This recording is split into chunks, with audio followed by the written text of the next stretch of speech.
best radio station in the Beth Page Best of Long Island Awards for the third year in a row. Nassau Community College, 90.3 WHPC. WHPC HD Garden City. Available on the free WHPC app.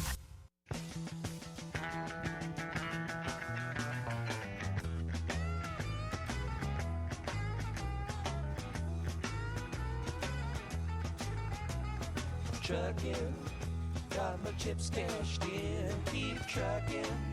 90.3 WHPC, the voice of Nassau Community College. Welcome to another edition of From the Press Box. My name is Rob Leonard. Of course, joining me is my brother, award-winning sports writer Timothy J. Leonard. And sitting with us just for the first few minutes because he has returned to the radio station, and I know that feeling, is cousin Matt Leonard. Technically not our cousin, but his father's name is Rob. Always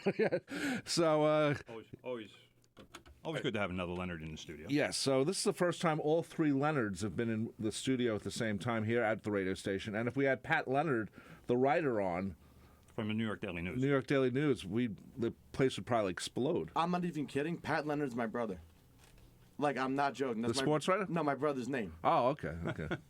You don't have a brother named Tim or Suzanne? No, I do not. Why don't Leonards get more variety with their names? I have no idea. I don't know. And we still have one big meeting. And what's your mom's name? Vivian. Vivian, okay, yeah. Okay. Well, if it was Joyce, I was going to walk out. Well, if it was Maura or, some of the other cousins' names, maybe that'd be a little different, too. So, welcome back, Matthew Leonard. How are you? Thank you. I'm doing well. I'm doing pretty good. And he's back. He's going to be working Wednesday sports, 4 o'clock in the afternoon. And yep. Also, you're working with the morning show on Mondays now, so that's a very cool thing. And did you feel good get it back into your system? Because when I came back, mind you, it was a 9-year difference from when I returned. I was a little worried the first hour, and then it went away. Are you okay? Yeah, there's some nerves at the beginning of the show. I mean, you gotta. I was out for about a year and a half, almost 2 years. Wow. So okay. You come back, but then they say it's like riding a bike. So you get it eventually. You get back in the groove of it. So do you have a bike? I don't know how to ride a bike. We discussed that on the morning show. Well, that's different. If you don't know how to ride a bike, maybe you should pick something that you know how to do. We discussed that on the morning show today. I do not know how to ride a bike. You don't? No, seriously, no. I thought that was like the rite of passage as a kid. Yeah. No. Especially on Long Island. How do you get anywhere? If you're a kid on Long Island, if we did have bicycles, we would have stayed at our house the entire life. Oh, we would have been dead. Mom would have killed us. Or the neighbors' moms would have killed us. They were like, "Get out of here! Yeah, they would have go down to John J. Burns Park or Marjorie Post and play some paddleball. Go to Uncle and shoot some baskets or something because you need to leave. You need to leave me alone for at least 2 hours. Yeah. So, are you excited about this cricket that's happening in Nassau County? I don't know much about cricket. I barely know the rules. I know they swing something like baseball, and there's something like a pitcher. That's the most I know. Right, and let me give you It's a little... bowler. The pitcher is a bowler. Let me give you a little warning if you're going out there. Oh, don't go. Not only to Matt Leonard, but everyone listening. The whole area around Eisenhower Park is covered with police. Yes. There is a New York State Police... Cops at everywhere. the entrance and exit of Meadowbrook Parkway. They check every car passing by. So if you're carrying, don't. What? You know what I mean. No, I don't. Oh, anyway, so, but if the entrance to Eisenhower Park on Hempstead Turnpike is blocked off, on Stewart Avenue, it's blocked off, and we saw, Timothy and I were on Franklin Avenue coming here, and we saw, what was the bus, Tim? Oh, it was, I don't know which team it was, but it was one of the team buses because there was a police escort. So right. It had to be a team bus and had the logo, the tournament logo on it. So so it was probably. I'm going to go with Sri Lanka because I know they're playing the early match today. Right, and the funny thing is, somebody I don't know. They're playing. Sri Lanka's playing South Africa at 10:30. 10:30 a.m. It's a long match, brother. It's a long match. They take breaks for tea. It's very very sophisticated. It's very weird, but that's how they do it. It takes a long time to finish a cricket match, days even. Well, the stadium has been built over at Eisenhower Park.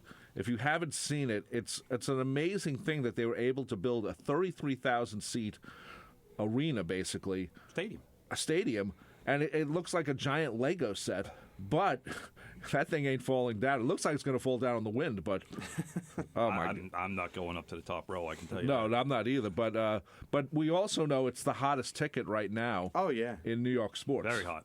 So very hot. Right now every Sri Lankan is probably looking to get tickets for this.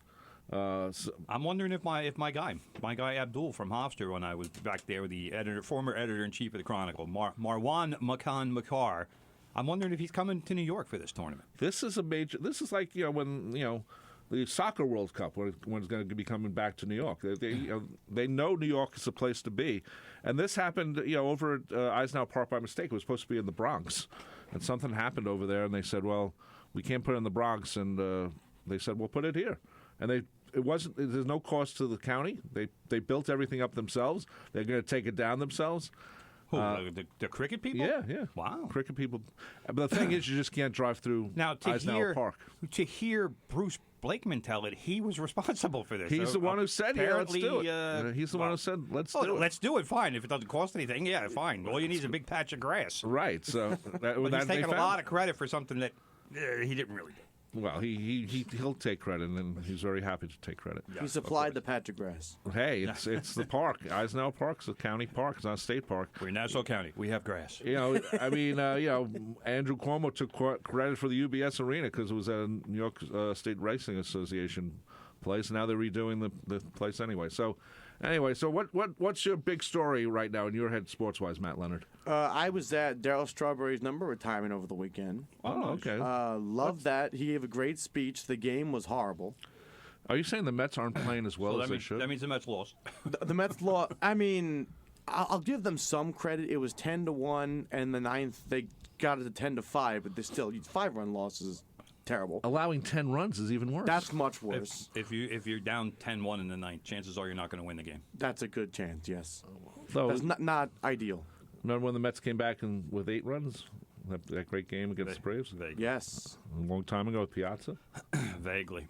I remember. They show it all the time or mention it all the time. Okay, yeah. So I thought as much as I think Darryl should be remembered as a Met, I'm not sure his number should have been retired. But I said that about Dwight Gooden.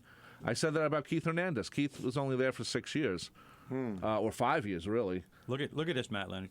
Rob Leonard agreeing with Tim Leonard, taking the Tim Leonard point and using it on his own. I might shed a tear.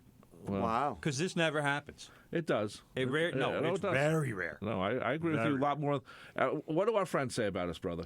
That we're both very, very, very similar, but we'll never admit it. No. Just like Dad and Uncle.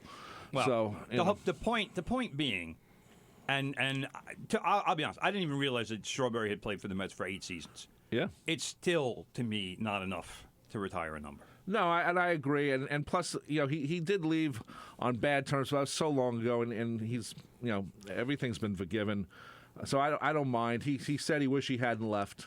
Yeah, which I think is, at the time he wanted to get the hell out. He just wanted to get he raced to get out of town. Yeah, I mean the Mets were falling apart as a team anyway, so it was the beginning of that bad '90s thing that happened. I'm not sure he would have. Done well. He ran to L.A. for the money. He wanted There's to nothing wrong with that. Quote unquote go home. He wanted to get the hell out of New York. And I'll say one thing. He was getting blamed for a lot of stuff. And yes, he was. Probably wasn't the guy to blame for some of it. Although yes, he was the guy to blame for other parts of it. But yeah, well, it was. He was one of the last guys remaining from the '86 team. Yeah. But again, 8 seasons, and before anybody says, "Oh, Tim, you're a Yankee fan and you're just you're dumping on the Mets." No, I've said the same thing about Reggie Jackson. Yep. I've said the same thing about other players who have had their number retired by the Yankees that I thought it was ridiculous. Right, and also the thing about the Mets and the retirement, they don't have a lot of players who stay forever. I mean, David Wright will have his number retired. Absolutely, but probably, but should he? I think he should. He to me, David Wright is more a face of the franchise than a legendary player. Right, and he also kind of goes into that Hall of Fame argument with good, not great. Do you retire the number of a good player? Yeah, I don't know. I think he was out the last 3 years, really. The problem with if they had a Ring of Honor instead of a retired number thing, that might be a better thing. I think if you're setting the standard at guys like Doc, Darryl, Keith, like you said, that didn't play that long, David Wright deserves it all for all those guys, in my opinion. Yeah, I mean, to me, I got to defer to Met fans on this because you guys know how much, or you know more about how much David Wright is beloved by the fan base. Yeah, because it kind of goes along the same thing with Pete Alonso. Yeah, are the Mets going to be stupid when it comes to Pete Alonso's salary and pay him apparently what he wants, or are they going to say, look, you're not better than Freddie Freeman, you're not better than Matt Olson, and this is the contract range where we see you as fitting? And if he says, no, I'm not going to sign for that, then you got to trade him. Well, I'll tell you this about David Wright. David Wright, growing up, was my favorite player. He's the reason I played third base when I was a kid in Little League. And as far as me, I don't know if other Mets fans might feel this way. He was like Derek Jeter to Yankee fans my age. Not the production level, not nearly as good as Jeter, but he couldn't stay healthy, he had the spine injury, whatever. But that's what it felt like in my heart as far as loving a player. Right. I would go with that. He was definitely that guy. He was legitimate. He was like Jeter was a legitimate guy. He was not just a great player, but he was a stand-up guy. But he did what he did, and he was the leader. And David Wright was the leader of the Mets at that time. So yeah, he was face of the franchise. He was I don't want to say perennial All-Star, but a multiple-time All-Star. Right. He was and not only that, but he did things right. He wasn't getting in trouble. He wasn't being a punk. It was just go out, produce, do what you have to do, and put up numbers. Yep. And that's what he did until his back started bothering him and the injuries started happening and he couldn't stay on the field.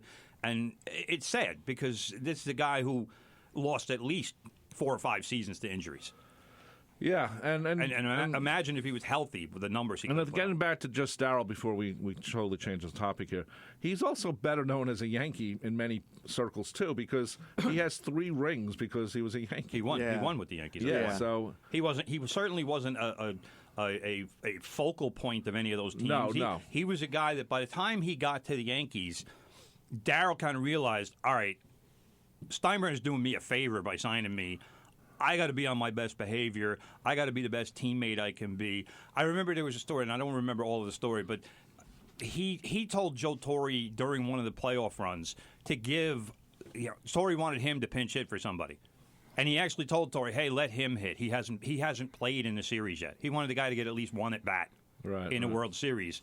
And that was what he became with the Yankees. He was completely selfless, whereas in the the first decade of his career, it was all me. And he learned at some point to say, look, I screwed up a lot of stuff. Well, I'm going to try to be the best person I can be. He found God. He's a reverend. He's a counselor.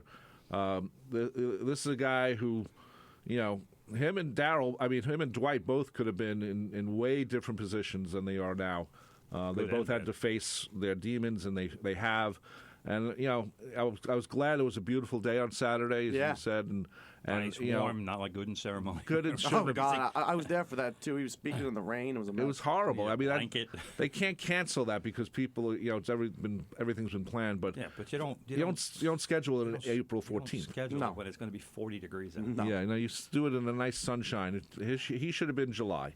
Especially for Doc, he's a South Florida kid. Yeah. Well, Tampa, I guess not South Florida, but still Florida. Yeah, but I don't know. I was glad that Dwight got his number to a certain extent, but he had his problems too. He doesn't show up for the parade because Yeah, but that was bad. Yeah, I know. I know. We didn't know that. That part has been forgiven. Well, we did know that, but plus, you have new ownership, so I think that's part of it. And I think that's, like you said, that's part of it because Cohen is honoring, I think, a lot of the players that he rooted for when he was younger. Yeah, I don't even know how old Cohen is. He's probably like around our age or something. He's Probably a little bit younger. But those are the guys. That '86 Mets team, I'm sure, is beloved by him. And he wants to try to honor those guys as much as he can. But I think he also wants to reestablish a connection with those guys because former ownership kind of just pushed him away. It's like, oh, we don't need you. You're the last edition of our glory days, really. Yeah. But yeah, we don't want you around. Well, yeah, and one thing they missed last year was doing a 50th anniversary for the '73 team. They had a old timers game in 2022, which was a major thing. It was very emotional. They hadn't had one in a long time, and all of a sudden, you see all these players that oh my God, look, it's him, and they did it right. Yeah. They had Jay Horowitz set it up, which is now part of his that is his job now. He's an alumni. Everyone loves Jay Horowitz. He brought almost everyone there. He was missing Dave Kingman, maybe, and Dave wanted to come, but he couldn't make it. Which I think if Dave Kingman showed up, people would go crazy because he was so exciting. You love to see. Kingman. I don't know how many Met fans really love Kingman like you do. Because when he hit home runs, he hit bombs. I remember opening day '83. I'm there, or '82 was. So he's there. He hit one out literally into the parking lot, and then of course he hit the ball at Wrigley Field so far, went past the houses that are like overseas. Clearly, the wind was blowing out that day, brother. It doesn't matter. So when anyway, 500 feet in Chicago, there's usually a what is that? That would be a tailwind. Yeah. So anyway, so I think Strawberry getting his deal was a cool thing. Everyone was there, I think, except for Darling. Was Darling there? Darling was there. He was there. Okay, he was sitting next to Keith. Probably doing the TV. No. Yeah, but I read an article yesterday. Was it David Lennon and Newsday? And it didn't mention Darling in the list of people there, but maybe he just didn't list everyone. You assume Darling would be there. Mets. Announcer and everything. It's his job. He was in the booth that day. Okay, should Darling get his number retired? No. That's the thing. No, we got to draw a line somewhere. I know. I mean, Dwight was a rookie of the year, and so was Darryl, back to back. That hasn't happened ever. So at least I don't think so. No, it has. Teammates, teammates on the same team, back to back. Yeah, the Dodgers have done it. Okay. So that's just an international. Okay. Well, never mind. Well, at least for the happened Mets. recently. American. So. Anyway, well, thanks for joining us, Matt. We appreciate you coming in, and got a bicycle. Yeah. Thank you for having me, Rob. Tim, really appreciate it, guys. Okay, Thank you. and you're going to be on Wednesdays with the 4 o'clock sports talk? Yes, that's right. And who else is part of that crew? Do you know? I'm not sure yet. Okay. I'm just joining their show. I have no idea. And yet. you're on Mondays now with the Nassau Morning Madhouse. Yep, 7 9 a.m. He's going to walk in the studio Wednesday at 4 o'clock with a little name badge. My name is Matt. You should. You should make sure. You know what you do? You bring some food. Oh, yeah. That's always bring some food to your new people. But don't eat in the studio. Yeah, don't eat in the studio. Right. Bring some donuts or something. That'd be a good idea. And I know you didn't do it for the morning show because you would have had some leftovers for us. Yeah. But donut holes are better. Less crumbs. Pop them. And I know Sean likes donut holes too. Yes. Yes. So maybe on Wednesday you bring in some food. All right. Okay. Not a bad Anyway, idea. Matt Leonard, cousin Thank Matt. you, guys. He's not legally our cousin, but we call him Cousin Matt. Just like we have a cousin Kawhi playing in the NBA. That's right, Kawhi Leonard. That's right. And an Iron Face Leonard. What was it? Jeff Leonard. Penitentiary Face. Penitentiary Face. It's been one of the best nicknames ever. Yes, we have a cousin named Jeff Leonard who was wasn't he like a little kid? Someone called him that. And he got really angry. Yeah, I think Kev got angry too. Anyway, bro, just to finish up the Mets, so we don't have to come back to them later. Okay. The Strawberry retirement number that was the good from the weekend, or the past week. The bad. Was everything else. Was pretty much everything else, but especially relief pitcher Jorge Lopez, who was removed from an especially poor outing and responded by throwing his glove into the stands. Ooh. That was Wednesday. Mr. Lopez was DFA'd on Thursday. That means designated for assignment. And he will be either traded or released. Also, the Mets sent down Brett Beatty, third baseman Brett Beatty, and pitcher Christian Scott, which leads me to wonder, will Brett Beatty ever figure it out? He was a first-round draft pick. A lot of good things. He was a top 30 prospect when he was in the minor leagues, so great things were predicted for him. But he has not been able to hit on a consistent basis in the major leagues. And now the Mets are trying another former prospect, Mark Vientos, at third base. Vientos not as good defensively, more of a power bat, less of a batting average than Beatty was expected to provide, although Beatty, when he was sent down, I think was hitting about 207. So we'll see what happens. But right now, the Mets are 24-35. That's 11 games under 500. Fourth place, 3.5 games behind the Nationals. I hate to say it. I hate to say this to the Met fans, but this has already become the lost season. Yes. And this is the kind of season that we talked about before April 1st, and we said if the Mets are contending, you keep Pete Alonso. If the Mets are not contending and they fall out of the race early, which is where we are right now, yes, we are. Then you need to seriously examine trading Pete Alonso at the deadline. You make him one more contract offer, and you say, "Look, Pete, this is where we think you are. Again, not as good as Freddie Freeman, not as good as Matt Olson. We're willing to pay you close to what they make, but if he says no to that, he and his agent Scott Boras say no to that." Then you have to see what you can get for him at the deadline, and maybe you revisit signing him in the winter.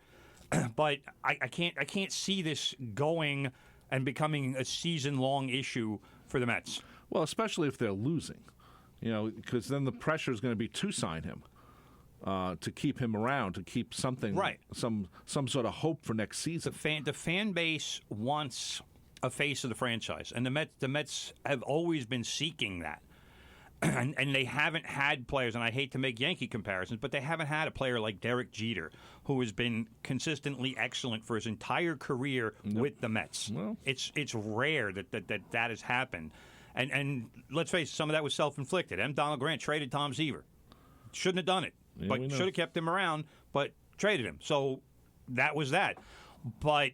You want to know? I hate to just stop here for a second. There was something on a Mets page I'm on Facebook, and someone posted a picture of Joan Payson, and it listed her dying in 1975.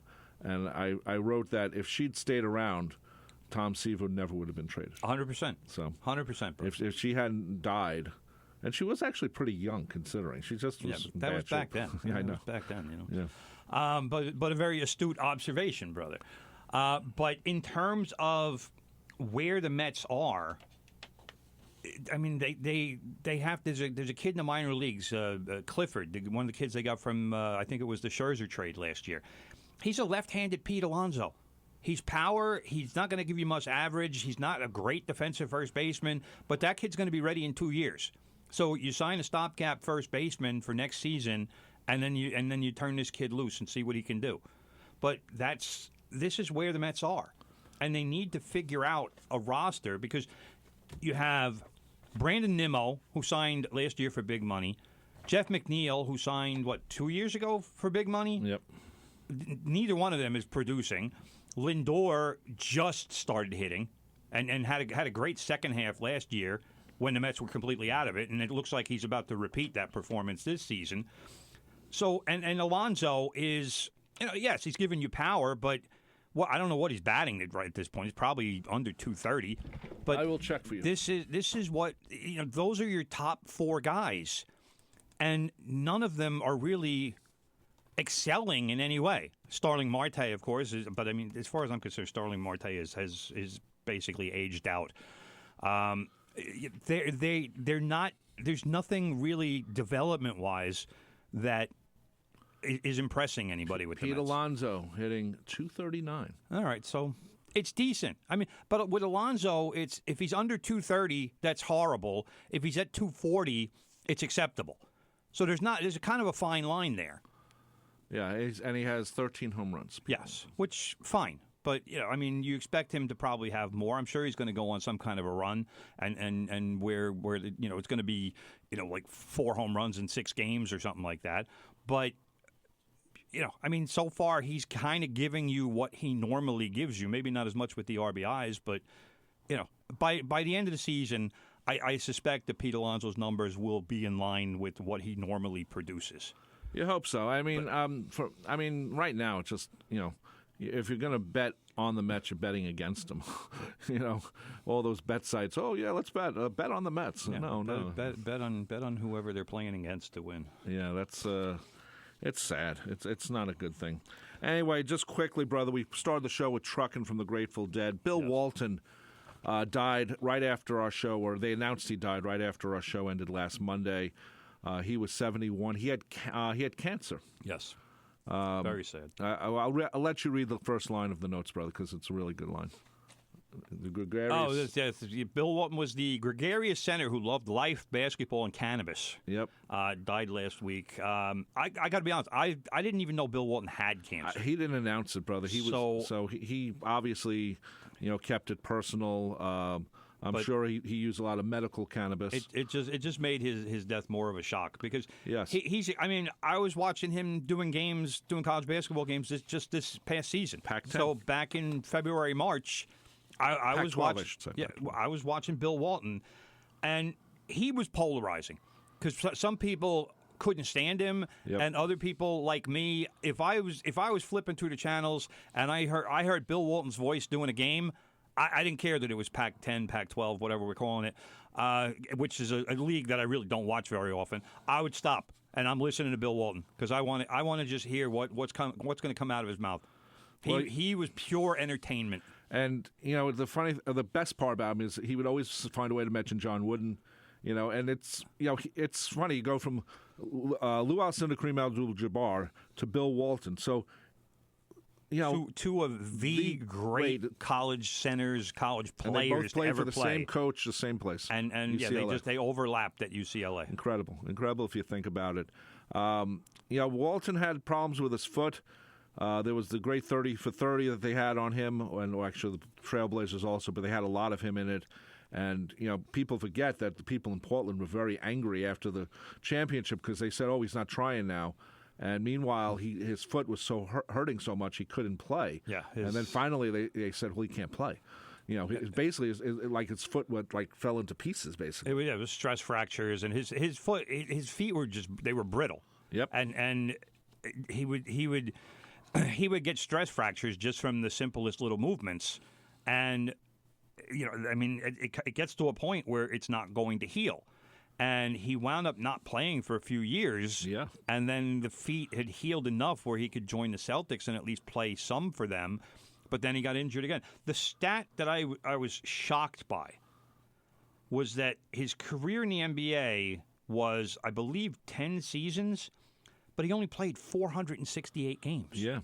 That's basically 5 seasons, or a little more, like 5.5 seasons, and that's in 10 years. So it tells you the extent of the injuries, because obviously when he was a young player, he played, I have to assume 70, 80 games a season for at least a few years. But once the injuries started, it was just a constant struggle to just get healthy enough to play. Yeah, and he came back with the Celtics 6-man the year they won the championship in '86, which and Boston loved him. Of course, everybody loved him. But usually, the 6-man has a history in Boston too, so that's part of it too with the Havlicek. The other thing about him was he was named All NBA. What was it for 50th year and the 75th year? Yes. I'm not sure he belonged there. For NBA purposes, maybe not, but for basketball, I guess he was can. In his early seasons with Portland. He was a dominant player. He was. I'm not sure, but we're talking about like the whole, entire NBA. Right. So I wasn't sure of that, but loved the Grateful Dead. He'd be there. He's 7 feet tall or 6'11", and you see him in the front and the redhead, and he's at a Grateful Dead concert. He's standing up. You can't miss him. So. I would hope Bill stood off to the side or something and didn't go center stage, because he would be blocking the views of a lot of people. Well, there was a story I heard where he took the they got side stage seats. He took the entire Celtics team when he was in Boston, and and I'm like, is Larry Bird smoking pot with Probably. Wouldn't surprise me. So I was sad to hear about Bill Walton, but you know what? He overcame stuttering too, which is why the broadcast career was such a surprise and such a departure. I mean, he would say that early in his life, because he was this enormously tall person, redhead, freckles, kind of goofy, nerdy looking guy, that he basically would just kind of try to blend in and not be a center of attention, and then especially with the stutter as well. And he said the quote was that he said he learned how to speak at age 28, and it was the best thing for him, and it was probably the biggest nightmare for everybody else, which is a great. I agree. He he had a lot to say. He did. Imagine putting him and Barkley together on a broadcast team. It's like like they say with basketball that there's only one ball. With those two guys, it would be, there's only one mic. Let's put it that way. But yeah, he'll be missed definitely. And if you want to see a good thing, find the 30 for 30 they did on the Trailblazers with him in it. It's a great story. And ESPN did one with just him. They did like a 4-part series. Well, maybe that was what I saw. I thought that was about the Trailblazers. No, that's probably what you saw. I forget the name of it. And he also something like luckiest guy in the world or something like that. Also, Matt Leonard just told us he doesn't know how to ride a bike. Who rode his bike all the time? Bill Walton. Anyway, brother, what's the next story? You want to talk Champions League or WNBA? Because the WNBA, according to Yahoo, is like the trendiest thing right now to talk about or read about or whatever. Which one do you want to talk about first, bro? Because we know. Let's take a break first. Yeah, we'll come back. We'll come back, and we usually for those who don't know, we're a soccer friendly show. We are, but we always throw it at the end. So let's throw this in the middle of the show because what the heck. Anyway, you're listening to 90.3 WHPC, the voice of Nassau Community College. This is Sports Talk from the Press Box. This is from the Press Box, part of the Sports Talk family here at 90.3 WHPC. We'll be back right after this. Give us a call, 516-572-7440. This show on 90.3 WHPC is brought to you by UBS Arena at Belmont Park, who welcomes All Elite Wrestling, and New Japan Pro Wrestling presents Forbidden Door on Sunday, June 30th. More information is available online at ubsarena.com.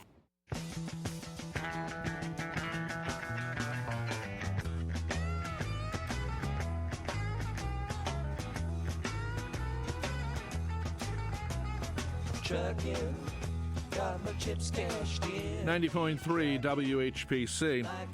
Don't forget, Timothy, about FM Punk every Thursday at 10 p.m., a radio show dedicated to all different kinds of punk music, including metalcore, hardcore, thrashcore, as well as folk punk and pop punk. And Ramones Core. And hosted by Riley Hogan.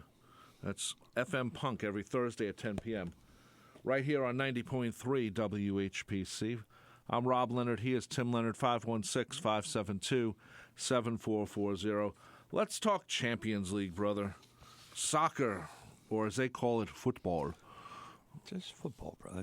They don't put the weird accents that you love to put on stuff. I just add them to everything, brother. I know. I don't know why you do, but I know you do. Thank you.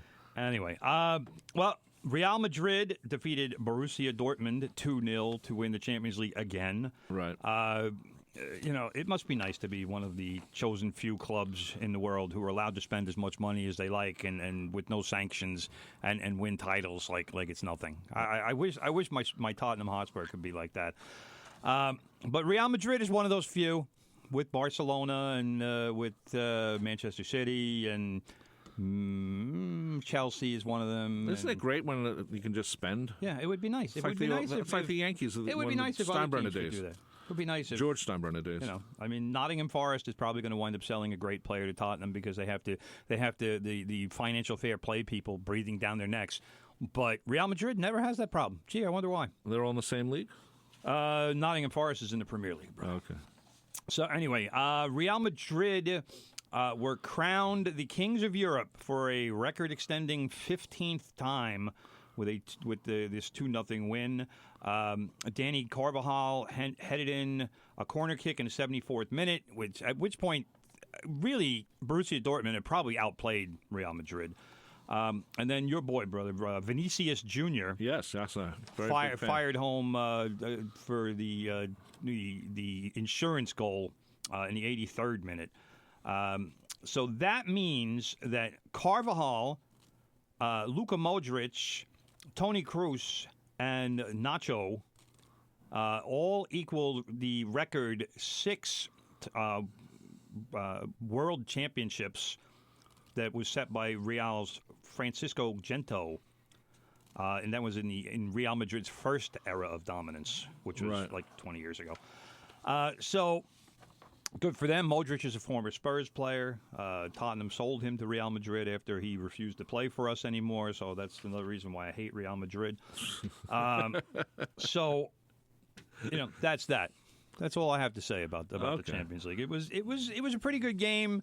It was, like I said, Borussia Dortmund should have scored at some point. They hit the post, and there were a couple of instances where they should have done better in front of the goal.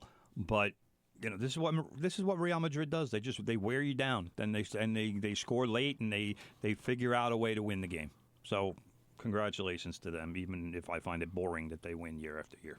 I was just thinking of something. Matt Leonard was here talking about how he went to Dwight Gooden's retirement and Darryl Strawberry's because he grew up with them. That's right. what he said. And I was thinking when back in '89, I guess, or '88, whenever they retired Tom Seaver's number, we went to that. We went, all of us, right? All Timmy and I and our friends and our sister went too. I think we all went to his retirement because he was our generation's guy. And that's you pick a guy, and that's it could have been Jose Reyes. That could have been. I don't know if he was as relatable with Met fans as maybe David Wright, but that certainly could have been. But again, Jose Reyes wound up leaving. Yeah, and wanted the money, and the Mets didn't want to pay him. And there's nothing wrong going for the money. It's just especially at the time when the Mets weren't paying it where they should. So anyway, Champions League's out of the way. Let's go, brother. The Yankees. The Yankees are playing pretty damn good, aren't they? Best team in baseball, brother. Are they? They are. Really? 42-19. Wow. That is the best record in baseball. That is Philadelphia Phillies are 41-19. So yeah, I'm taking the credit for best record in baseball. Okay. Well, they're playing really well. The Mets are going to be the anti-story for the rest of the year, but the Yankees are going to be the feel-good story for what they do. Well, here's the thing, and I'm still, I'm not usually this way, but pitching has carried this team. And, are they scoring enough? Yes, they are. And is Aaron Judge playing out of his mind? Yeah, he is.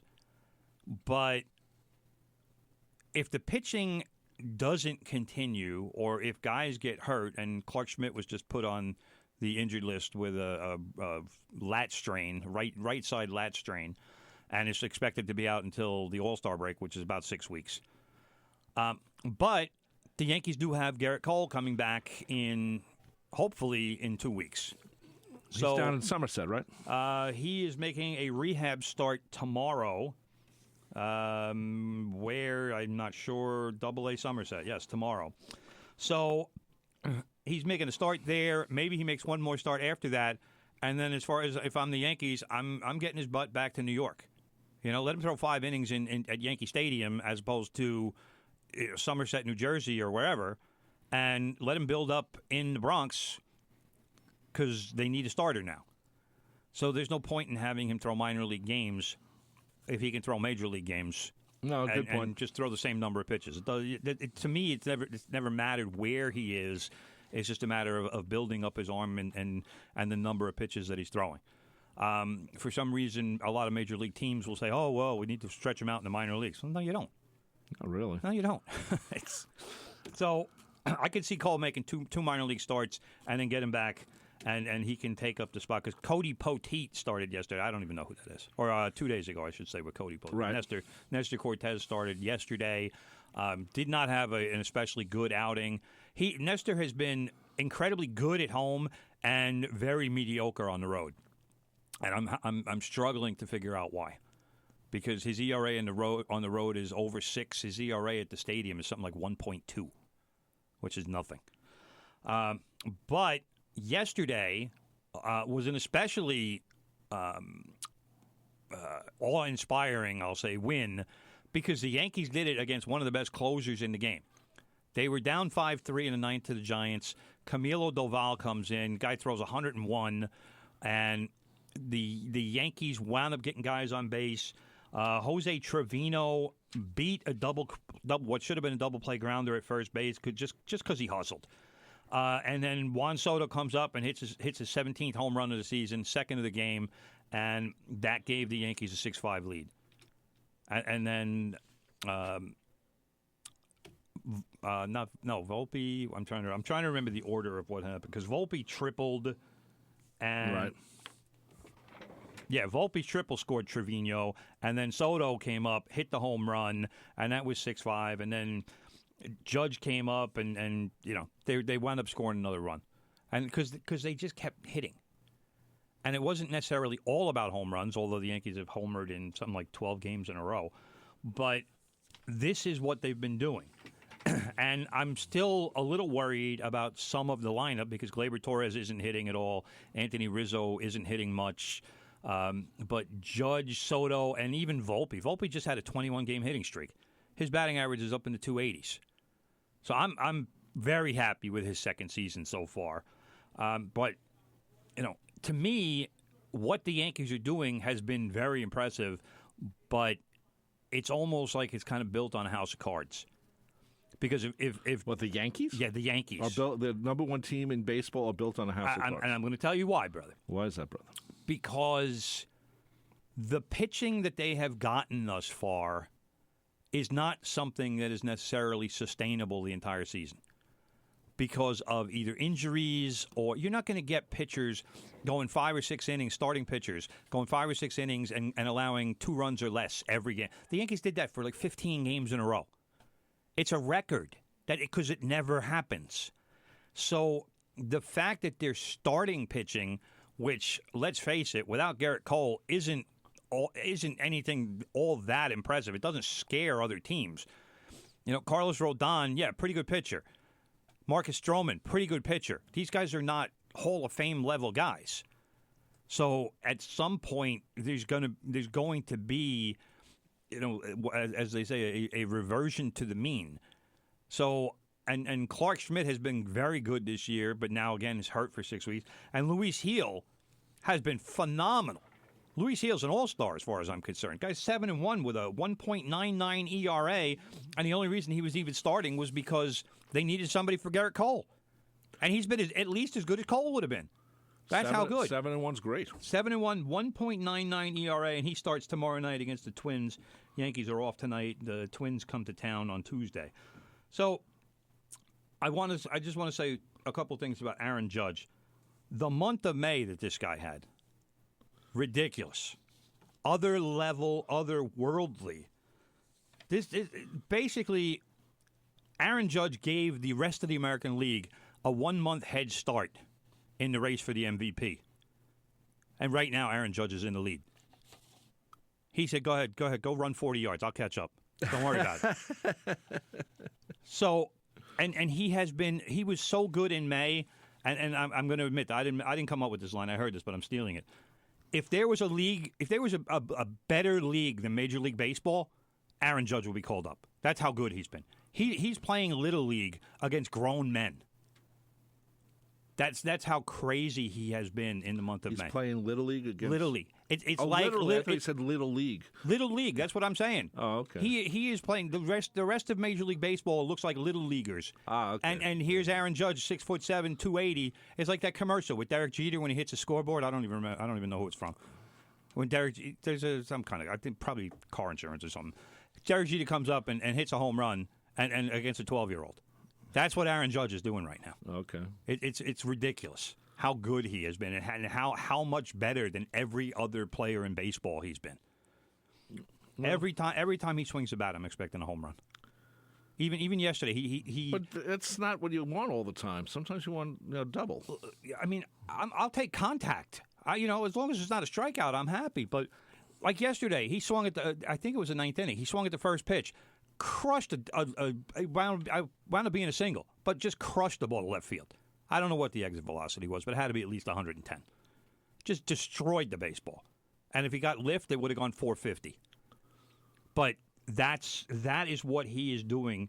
And yesterday, Juan Soto crushed a home run in the first inning off of Blake Snell, who has been a horror show for the Giants after they signed him. Another Scott Boras guy who decided to wait the entire offseason and not take the Yankees offer that he should have taken. And his ERA right now is like 9.6, and he's going back on the injured list. Great. Good move. But then Soto came up in the ninth inning, like I said, against Doval. The guy throws 100 and crushed another home run. And that was the ball game. So the Yankees swept the Giants.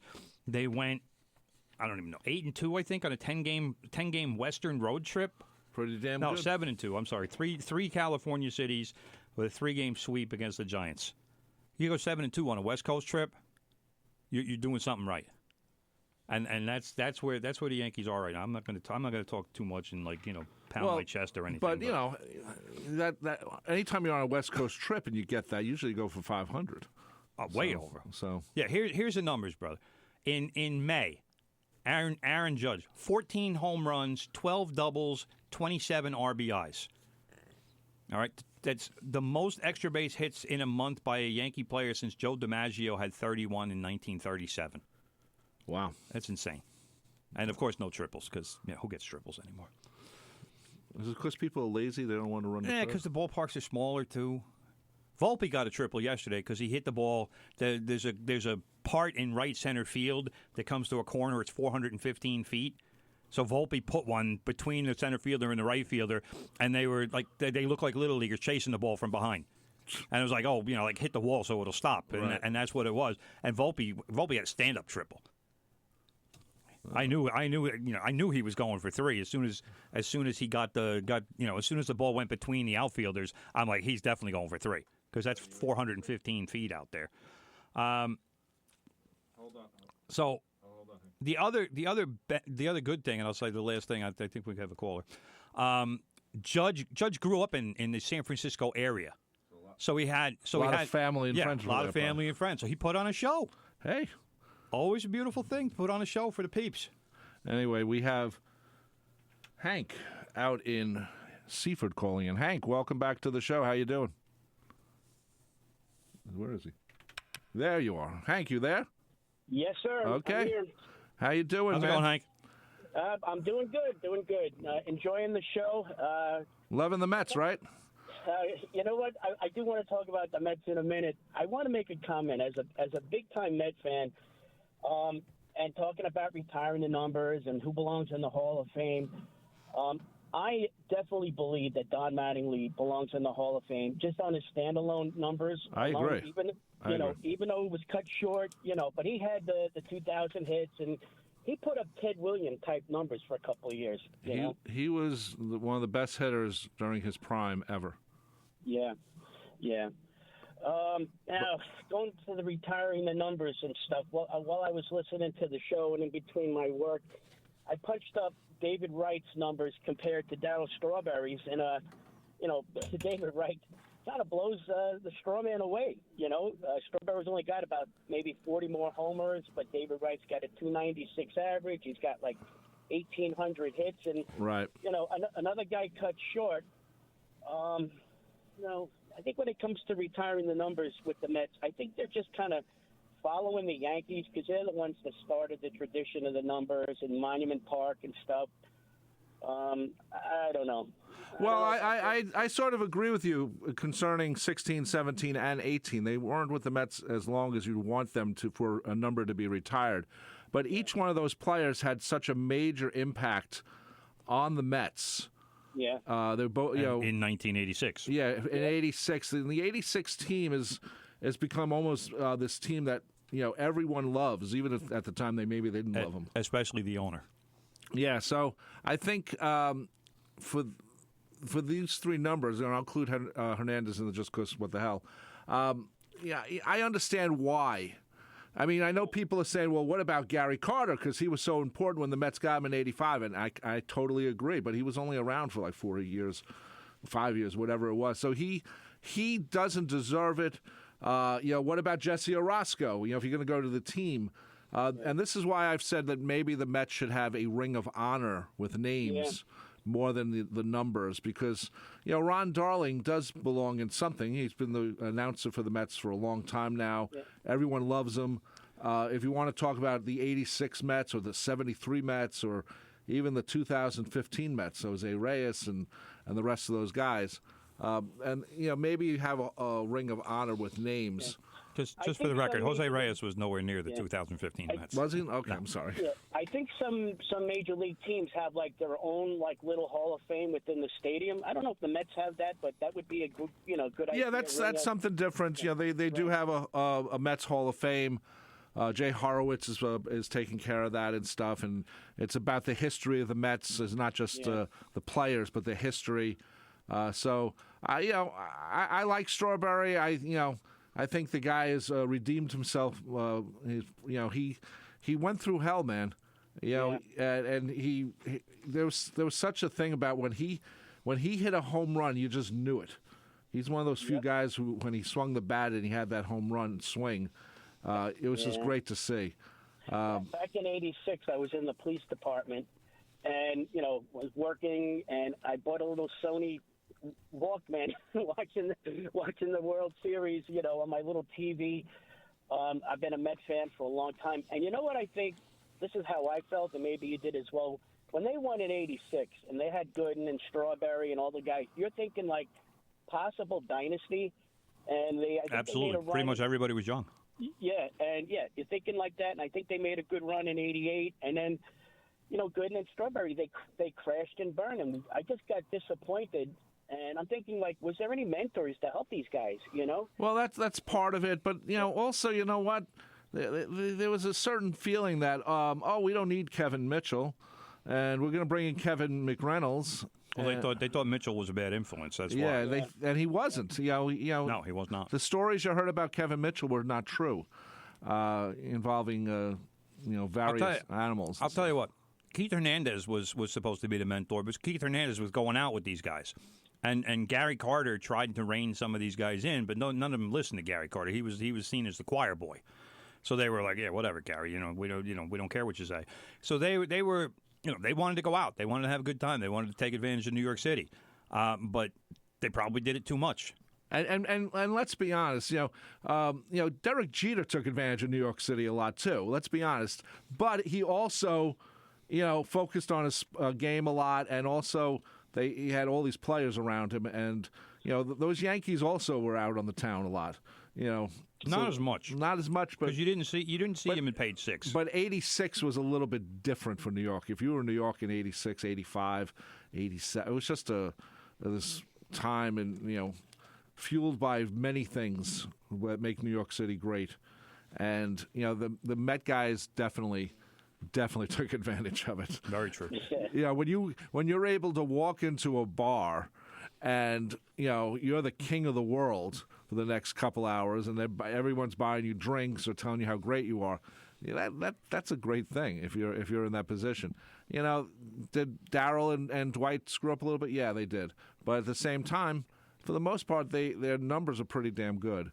It wasn't perfect, and it didn't help that the ownership thought they knew what they were doing too, and maybe they should have just sat back and not got rid of some of the players. If you look back at the Mets, and then after '88, it was like, okay, it's over, even though it really shouldn't have been, because Dodgers were a great team that year. So there's a lot of little things like that when you think about it, it's like, okay. But I know what you're talking about. You were a city cop. You know what New York City was like in the '80s. I'm sure you had fun. It wasn't just drinking that they were doing too. It was probably a lot of drugs and everything else. Well, it's tough to speculate, but they've told their own story. So if you buy their books, they'll tell you the time. But yeah, they were enjoying themselves, and at the end it's where it catches up. In the beginning, it's party central. So yeah. Hey, can I make one more comment? Yeah, sure. Go for it. You got 2 minutes. Okay, no, real quick. I collect sport cards, and even non-sport cards. And I'm telling you, I've been buying a lot of Aaron Judge rookie cards. They've just and his first couple of years, the cards are just increasing in value as compared to, like, say, Pete Alonso. I think he's the man. And I'll tell you what, I actually bought my first soccer card, Messi. Wow. I run a landscaping business, retired from the police department, and my workers, that's all they talk about. The first thing my worker said when he jumped in the truck was, "Hey, Real Madrid, they won the championship." And I'm like, oh, all right, that's all they do is they talk about soccer. So I follow it a little bit, and I'm actually glad that you do a soccer part because I'm actually learning more. Well, thank you. I like that. Buy some Harry Kane cards. Yeah. Trust me on that one, Hank. Who? Harry Kane. Harry Kane. All right. Who does he play for? Now he plays for Bayern Munich. He used to play for Tottenham. Homegrown Tottenham player. Well, Hank, Timothy and I both have our cards from when we were kids, even though Timmy stole all mine. But we still have our old baseball cards, so we understand the collecting part. I haven't bought a lot of new cards lately, though. A long time ago, I worked with this guy who was doing the business thing of collecting cards, and so he took all the players out that he thought were going to be worth something, and he left the rest in a box, and I bought him like 10 boxes for like $5 each. And then, of course, what happens, and this is something you should look into, Aaron Judge is going to be, most likely a Hall of Famer, but, we also said that about Darryl Strawberry at one point, too. So, things happen, or David Wright, too. David Wright is not going to make the Hall of Fame. He'll make the Mets Hall of Fame, but he won't make the Hall of Fame. So you got to remember, when you're collecting for the value, you never really know how these players are going to end up, and so that's something to think about as a card collector. If you're going to, there's not as many card stores anymore. There used to be a lot of them. They closed a lot of them. A lot of them went out of business. Everything's on eBay or the local card convention show. That kind of thing. But, I don't sink a lot of money, just a little hobby. I'll buy an average Judge rookie card for $49.99 and PSA graded 10. Wow. You paid $50 for a baseball card? Wow. Man. Go for it, Hank. We're going to call him Speculating Hank from now on. 1951 Mickey Mantle rookie card. It's like $1 million. Yeah, that's different. That's Mickey Mantle. Mickey Mantle. I know. And speaking of guys... Anyway, it's a little hobby, that's all. But anyway, great show, guys, and just appreciate all the hard work. And one more thing, you mentioned Mantle. If you think about Mantle, he also enjoyed New York City many times, and he was injured a lot, too, but he also enjoyed New York City. So I got some of his cards. I actually met him at a card show. I got a Polaroid photo with him. That's going to sign an autograph for $10. And all that stuff's worth money. Yeah, and he was definitely him, Billy Martin, the old party guys. Yeah, they were party guys is definite. Anyway, Hank, thanks for joining us. We appreciate it, man. Thanks for calling. Okay. Call next week. Bye bye. Have a great day. Bye bye. 90.3 WHPC from the press box. Thank you, Hank, for calling in. Quickly, brother, the Rangers thankfully lost Game 6. They thankfully. Well, as an Islander fan. If they win the Stanley Cup, then, the 1983 chant's sort of already there. But Islander fans have to listen to that when Ranger fans get together. All I know is, bro, I really didn't watch much of Game 6. I turned it on midway through the third period. I watched a lot of it, actually. I thought the Rangers weren't playing very well. Saw that the Rangers were losing. At that point, it was 1-0. And then Florida scored again. And basically, I look at the TV and say, oh, that's a shame. So then the Rangers got a goal, and I'm like, oh, maybe something will happen. Maybe it'll be crazy. Maybe we'll go to another overtime. And then, no, that's it. Over, done, shake hands. And Bobrovsky, for the Florida goal. He played very well. Probably outplayed Shesterkin, and that's why the Panthers are going to the Stanley Cup final. Yeah, so I think the Panthers win it this year. I think they going up against Edmonton, brother. Yeah, I know. Don't underestimate Connor McDavid. I don't want to. He's very good, like really very good. Anyway, the WHPC weather forecast before we leave is powered by Pantano's Gourmet, located in Hewlett and Uniondale. This afternoon it's going to be cloudy, high of 82 tonight. It's going to be cloudy more, but low of 72. Currently, this temperature is outside our studios here at Nassau Community College at 79 degrees. It's going to be a nice day temperature-wise.